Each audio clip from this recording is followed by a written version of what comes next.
Kobe Bryant once spoke about how early in his career, his emotions used to completely hijack him. Bad calls, missed shots, pressure, frustration, anger, fear. He reacted to everything. And like many elite performers, he thought the answer was to become emotionless. But as he matured as a player, a competitor, a man, he realized something profound. The goal was never to eliminate emotion. The goal was to stop fighting it, to accept it. Because the more he resisted fear, frustration, anxiety, anger, pressure, the more power each of these emotions had over him. And that is exactly what happens to so many high-performing individuals. And I imagine for you, you think the way to next level success is emotional avoidance and suppression, when in all reality, that pathway is accelerated when you shift into emotional awareness and acceptance. Because if you continue on this path of trying to suppress stress, override anxiety, push past exhaustion, ignoring overwhelm, trying to outwork insecurity and stay positive all the time, you will run yourself into the ground. Because the emotions you refuse to acknowledge do not disappear. They go underground, deeper, deeper, and inevitably, what you resist will continue to persist. And eventually, these buried emotions will start driving your decisions, your reactions, your relationships, your business, and your life deep from the shadows. The most successful, highest performing individuals are not emotionless. They've simply learned how to experience emotions without surrendering control to them. And that is what we are going to talk about in today's episode. Welcome back to another episode of the Unstuck High Performer podcast. My name is Paul Salter. I'm your host, as well as a high performance hypnotherapist and mindset coach.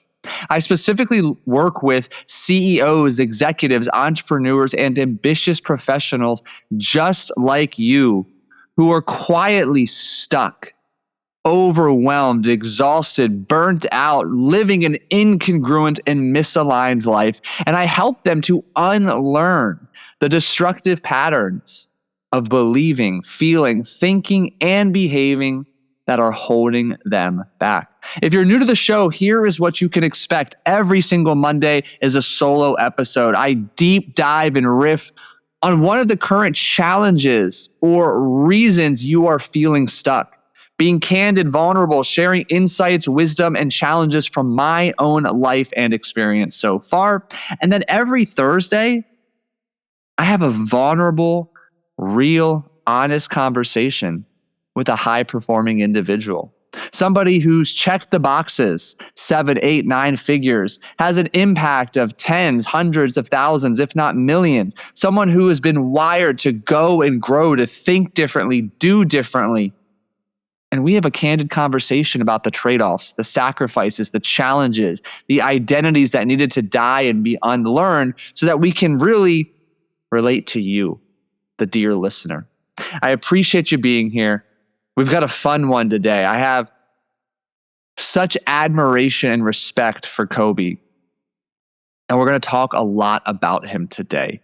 And one of the, let's call it, key takeaways or observations that I want you to have from this episode is this transformation process that really unfolded over his career.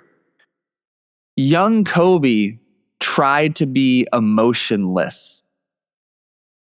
Older Kobe became emotionally aware. And that awareness is what made him more dangerous, more composed, and more free. Right here today, you are not struggling because you experience emotions. You are quietly struggling because you've spent years trying to outrun, suppress, numb, intellectualize, or overpower your emotions. And the moment that emotions grab the steering wheel is usually the moment that you begin to realize you should have attempted to sit with and accept these emotions long, long ago. But here's the kicker. This is a really important point, and we'll discuss it periodically throughout our conversation today. Emotional avoidance, it fuels intensity and ambition. It is a short-term burst of fuel. Inevitably, however, it will also fuel your downfall and destruction if you don't learn to recalibrate and take back control. And I want to share a couple examples from Kobe's life. Again, this transformative process that really unfolded before our eyes during his career was this evolution from emotional reactivity to emotional awareness and ultimately emotional acceptance. And that's the evolution I want for you, because that evolution created greater composure, clarity, presence, and perhaps most importantly of all, greater performance. In 1997, there was the famous airball game, Kobe, his Lakers against the Utah Jazz. And one of those early moments came in the playoffs when he airballed multiple shots, specifically airballing multiple shots in crunch time. And young Kobe responded the way that many elite performers do, by trying to overpower that vulnerability, to do, and go his way through it, instead of sitting there taking the time to process the embarrassment, the fear, the pressure, the insecurity. Well, he doubled down on trying to prove himself. And early on, this became part of his identity, this relentless intensity fueled by emotional avoidance. He wasn't accepting of the fear, the insecurity, the pressure. He was trying to dominate and suppress through outworking, through force, obsession, and listen to this, hyper levels of control. And again, that approach created incredible results in the short term, and also created emotional volatility, conflict, tension, reactivity, and perhaps most noteworthy of all, it created incongruency, misalignment from his values, his marriage. And I have a sneaky suspicion that you listening today are guilty of doing the exact same thing. Instead of acknowledging, I feel a bit overwhelmed, insecure, afraid to fail, like an imposter, you instead choose to respond by working harder, longer hours, becoming overly controlling, constantly busy, trying to prove your self-worth through achievement and completely refusing rest. Your identity becomes enmeshed into this grinder identity. It almost like it becomes your emotional armor. And I'm here to remind you, here to candidly tell you that armor will be pierced. During the Shaq era, there was great success on the court. There was also plenty of rumors around feuds, isolation, and hyperreactivity with Kobe. Early Kobe was notoriously emotionally reactive.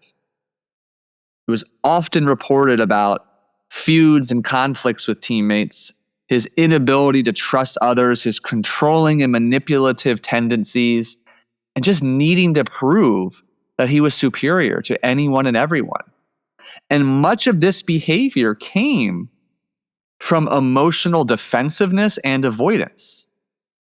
I mean, If you constantly feel you must protect yourself, prove yourself, outwork everyone, maintain control, it usually means there's an emotion underneath that you don't feel safe experiencing. Maybe it has been ingrained in your operating system that it's not safe to be vulnerable, to show weakness, to ask for help.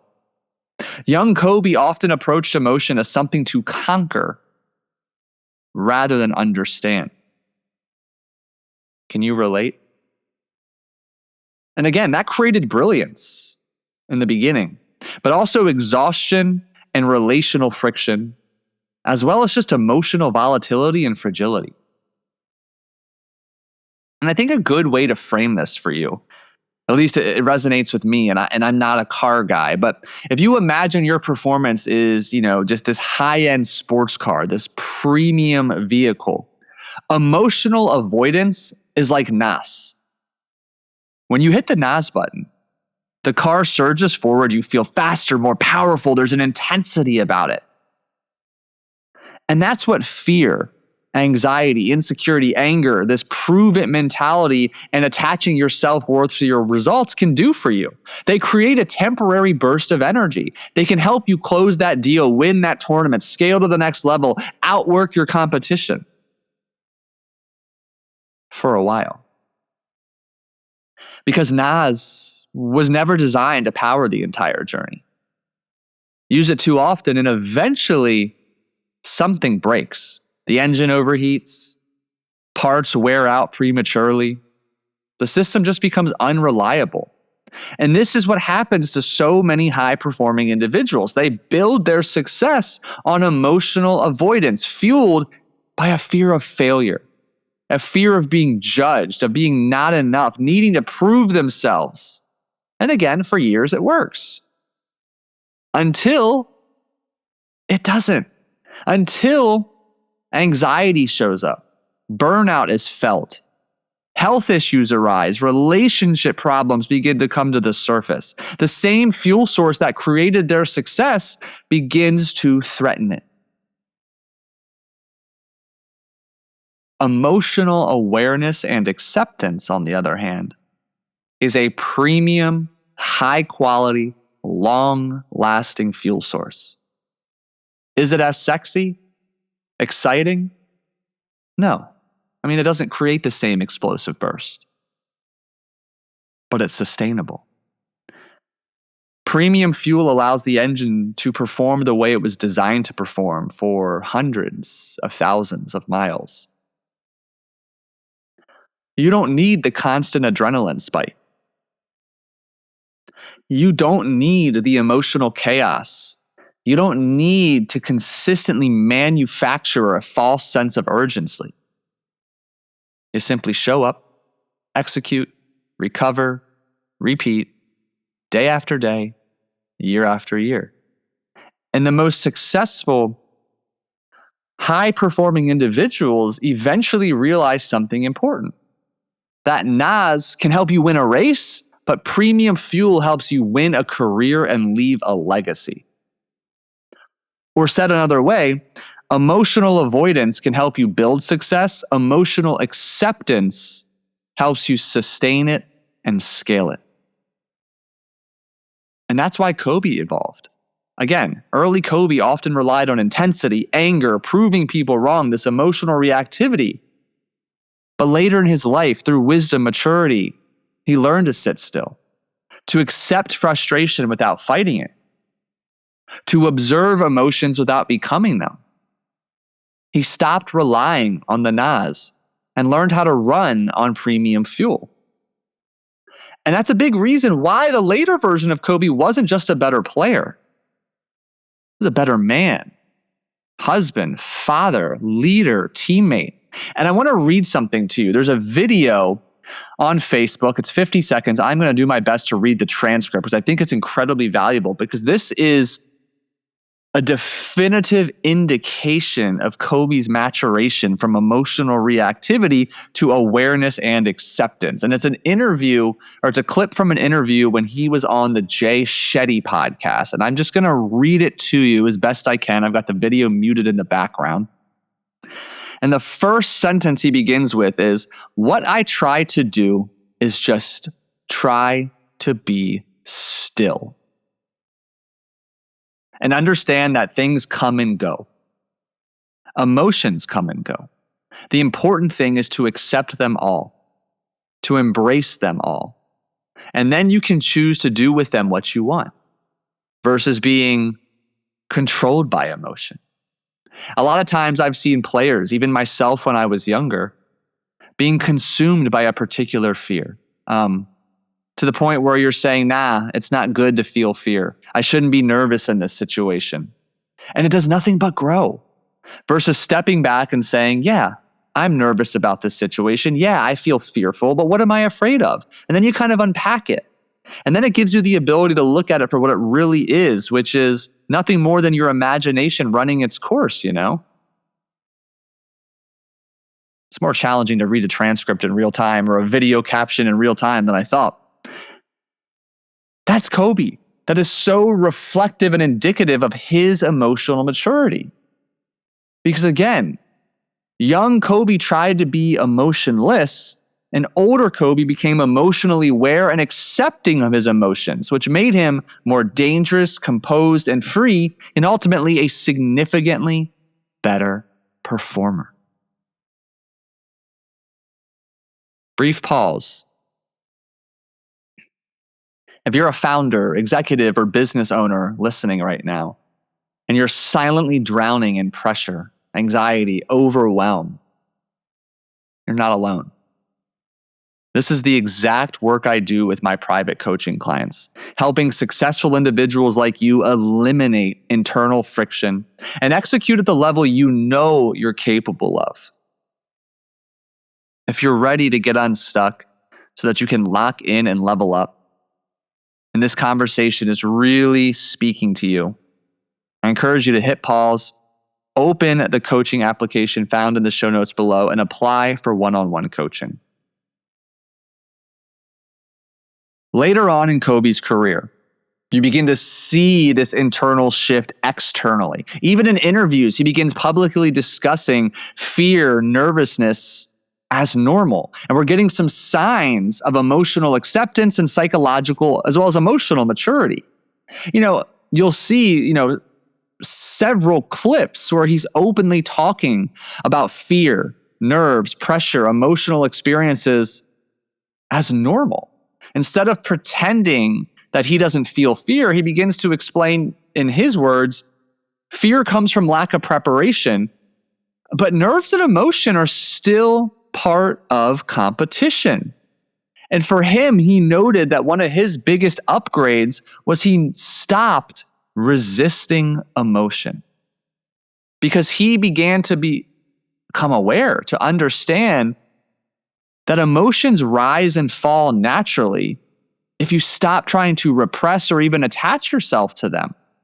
He began to understand that he can experience pressure without being consumed by pressure. Pressure could ride in the back seat of that car during a pivotal moment, but it stayed in the back seat. It didn't hijack the steering wheel.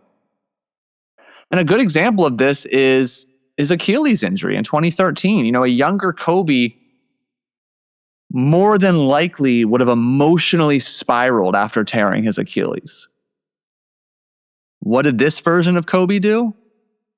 He put on a clinic for a remarkable display of acceptance and composure. The injury happens. He calmly walks to the free throw line, makes both shots, by the way, and in real time begins to quickly process the rehab journey that awaits him. And through that journey, I imagine he had to go quite inward often. You begin to see this period of time almost as an accelerant of even greater emotional awareness and acceptance. Some of his conversations and interviews began shifting towards his own mortality, his limitations, and this transition to the chapter of life that awaits him after basketball, the identity he's going to create, as well as the identity he needs to let go of to have success, peace, and fulfillment in this next chapter of life. That is emotional maturity, not suppression, not toxic toughness, acceptance. He stopped wasting energy fighting reality. And that allowed him to respond intentionally instead of reacting emotionally. And what I really want you to take away is that emotional acceptance, A, it's a trainable skill. B, it's a critical, necessary skill to get to that next level. One of the biggest misconceptions so many high-performing individuals, particularly men, have is that acceptance is soft. It means lowering standards, content, settling, becoming passive, making excuses. But what's fascinating here is there is literally an entire evidence-based psychological framework built around the power of acceptance. It's known as acceptance and commitment therapy. And I'm going to loop this back to Kobe in a moment. It's fascinating. And what I want you to understand about acceptance and commitment therapy is it's become increasingly popular in sports psychology, leadership development, and even in military settings because of one core principle. The people who perform the best under pressure are not the people who avoid discomfort and emotions. They're the people who stop fighting their internal experience. Because the moment you stop wasting energy, resisting fear, frustration, pressure, disappointment, and uncertainty, you free up enormous mental and emotional bandwidth to actually execute. That's what I need you to hear. And research consistently shows that this improves your focus, decision-making, resiliency, emotional regulation, adaptability under pressure, and consistency in performance. Because acceptance creates psychological flexibility. Instead of getting trapped in emotional spirals, perfectionism, or self-criticism, you stay present and adaptable. You recover faster. You think more clearly. You stay composed and make better decisions. And ironically, or perhaps not, acceptance is also deeply connected to flow states because flow requires presence. And presence becomes nearly impossible when half your energy is spent fighting your own mind and emotions. The strongest performers, they aren't the ones who never feel frustration, anxiety, or disappointment. They're the ones who've trained themselves to experience these emotions without becoming consumed by them. And what's neat here is Kobe was a participant in an indirect masterclass of acceptance and commitment therapy by way of Phil Jackson. I mean, he was probably the single greatest external influence on Kobe's emotional evolution because Phil introduced mindfulness, meditation, Zen philosophy, emotional awareness, detachment, and presence, which was radically different than Kobe's wiring early on. But Phil helped him to learn how to observe, allow, detach, to remain present, and stop reacting impulsively. And one of the biggest lessons Kobe began to absorb is that emotions are temporary. Temporary experiences, they're not commands. And he began to understand that true mental toughness is remaining present and intentional while emotions exist. True mental toughness is remaining present and intentional while emotions exist. It's not, I shouldn't feel this and tightening up and trying to fight and resist. Instead, it's, oh, I'm aware I'm feeling this.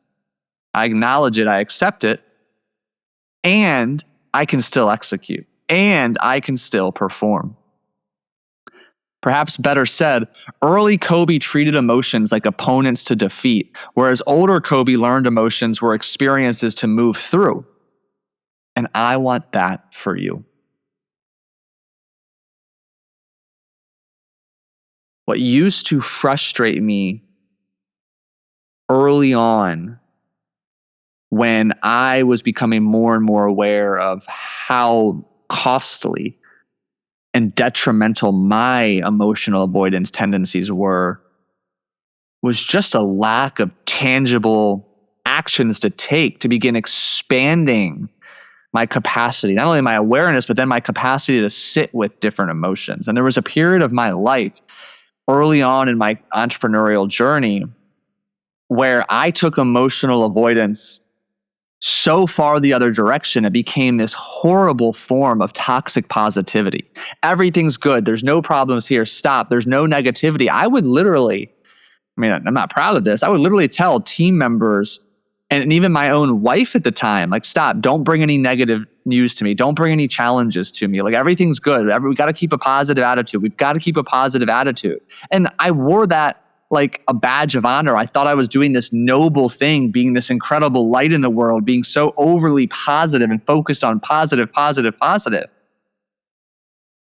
Well, I definitely later learned that was just emotional avoidance at its core. It was fear of conflict. It was conflict avoidance. It was fear of disagreement. It's fear of being wrong. It was fear of feedback, fear of criticism, fear of judgment. And it stifled my communication. It stifled my relatability, my humanness. As a leader, as a husband, as a friend, it was one of the undoings of my marriage. And it was fear. It was emotional avoidance, suppression, repression. And obviously, I wish I knew back then what I know now, how I could have accelerated this transformative process from emotional avoidance to awareness and acceptance. And there's two things I want to share with you to help you accelerate that journey. And first is you've got to be able to identify your emotions. And this is a two-pronged approach. Number one, it's expanding your emotional vocabulary. I feel fine. I'm good. All's good. A little stressed. Like, that's not an emotional vocabulary. You have to begin to understand how you uniquely experience stress, anxiety, anger, exhaustion, overwhelm, disappointment, happiness, joy, contentment. They all have their own unique emotional, psychological, and physiological blueprint. Trust me, you can get to a point where you can specifically identify by way of feeling physically what's going on in your body when you are anxious, when you are fearful, when you are angry, when you are fatigued, exhausted, or overwhelmed. It's a skill. It's learnable. It's trainable. So in addition to expanding your emotional vocabulary, and you can simply Google list of emotions, what you also need to do is slow down. Give yourself a chance to become aware of what you're feeling. And you've got to make this non-negotiable every single day. Because otherwise, you and I both know you're already prone to doing and going and outworking and outrunning your emotions. So something needs to change. Two approaches I recommend. Number one, every single day for 10 minutes, you sit in stillness. You sit in silence. You get non-judgmentally curious and just simply observe where your mind goes and what it is you're feeling in your body. And at the conclusion of those 10 minutes, you take another additional 2 to 3 minutes just to journal about it, to emotionally vomit what you noticed, what you observed, what you felt, what you experienced. And you do this daily. Second approach is you can set 5 alarms throughout the day, evenly spread out every 3 hours. It could be 8, 11, 2, 5, and 8. Every time the alarm goes off, you simply answer the question and you journal this. I feel blank. You cannot use the word good, bad, okay. And then you journal how you know you feel that way and what you're doing. I feel anxious. My heart rate is elevated. My chest is tight. I feel anxious because X, Y, and Z. Do this for 10 days in a row. You will drastically and rapidly improve your emotional awareness. And then when it comes to the acceptance phase, I've seen, I've read, I've heard that, an emotional experience can last anywhere from 15 to 30 to up to 90 seconds if, big if, you're willing to sit with it. What does that mean? Exactly what it sounds like. You feel anxious, you've done those 10 minutes of silence, and you just really sit with it. Focusing on your breath, no phone, no email, just feeling the feelings. Feelings are meant to be felt. Emotion is energy in motion. When you slow down and sit with it, acknowledge it, and feel it, think about it as it getting expressed back out into the universe instead of becoming more trapped and stuck in your body. And that's part of that 10-minute practice, that daily practice of silence and solitude. Just sit with. You're going to experience a wide variety of emotions, especially as you're continuing to go and grow. You have to sit with them. The more you sit with them, the less energy it requires to hold on to them, which frees you up to have more energy to better attack your goals. If there's one thing I hope you take from this episode, it's this. Your emotions are not the enemy. Fear is not the enemy. Anxiety, pressure, frustration, they're not the enemy. The real problem begins when you spend your life fighting your internal experience instead of learning how to move with it through awareness and acceptance. Because the energy required to suppress, avoid, outrun, and control emotions eventually becomes exhausting. And most high-performing individuals do not burn out from the workload. They burn out from the war happening inside themselves every single day. Kobe eventually realized this. He stopped trying to become emotionless. He learned how to remain present, composed, and intentional while his emotions existed. Again, young Kobe tried to become emotionless. Older Kobe became emotionally aware and accepting. And it's that awareness and acceptance that made him more dangerous, more composed, and more free. And that's my invitation for you as well. Not to eliminate emotion, but to stop abandoning yourself every time discomfort appears and to learn, become aware of what you're feeling and learn how to sit with it so you can move forward and move forward faster. My goal is to help you get unstuck so you can lock in and level up. If this conversation resonated with you, I urge you to take that seriously. It usually means part of you knows it's time for change. And if you're ready to break free from what's holding you back, then you need to take action now. Use the link in the show notes to apply for one-on-one private coaching with me. And my simple ask today is this. Share this episode with somebody in your circle who needs to hear it. Share this episode, and I would be greatly appreciative if you took 30 seconds to leave a genuine rating and review on Apple Podcasts, Spotify, or wherever you're listening to today's show. I wish you the best. I'm rooting for you. I'm here every step of the way to support you on your journey to getting unstuck so you can lock in and level up. Make today great, and I'll catch you in the next episode.